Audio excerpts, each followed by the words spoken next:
বেনি মাধব, বেনি মাধব, তোমার বাড়ি যাব। বেনি মাধব, তুমি কি আর আমার কথা ভাবো? বেনি মাধব, মোহন বাঁশি তমাল তরুমূলে বাজিয়েছিলে, আমি তখন মালতী স্কুলে। ডেস্কে বসে অঙ্ক করি, ছোট্ট ক্লাস ঘর, বাইরে দিদিমণির পাশে দিদিমণির বর। আমি তখন নবম শ্রেণী, আমি তখন শাড়ি। আলাপ হলো বেনি মাধব, সুলেখাদের বাড়ি।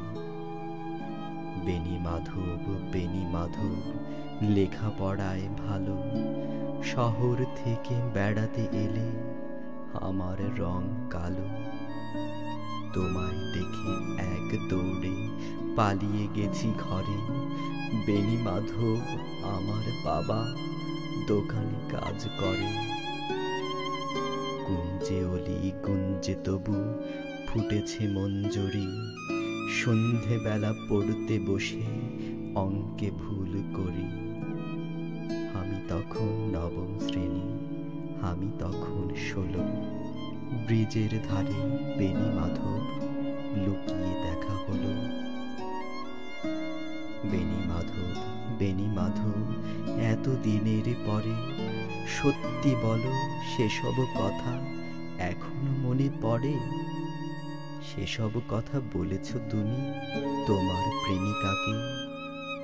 আমি কেবল একটি দিন তোমার পাশে তাকে দেখেছিলাম, আলোর নিচে অপূর্ব সে আলো। স্বীকার করি দুজনকেই মানিয়েছিল ভালো। জুড়িয়ে দিল চোখ আমার, পুড়িয়ে দিল চোখ।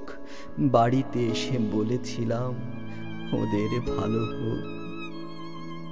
রাতে এখন ঘুমাতে যাই একতলার ঘরে, মেঝের ওপর বিছানা পাতা, জ্যোৎস্না এসে পড়ে। আমার পরে যে বোন ছিল চোরা পথের বাঁকে মিলিয়ে গেছে, জানি না আজ কার সঙ্গে থাকে। আজ জুটেছে, কাল কি হবে কালের ঘরে শুনি। আমি এখন এই পাড়ায় সেলাই দিদিমণি। তবু আগুন বেনি মাধব, আগুন জ্বলে কই। কেমন হবে আমিও যদি নষ্ট মেয়ে হই।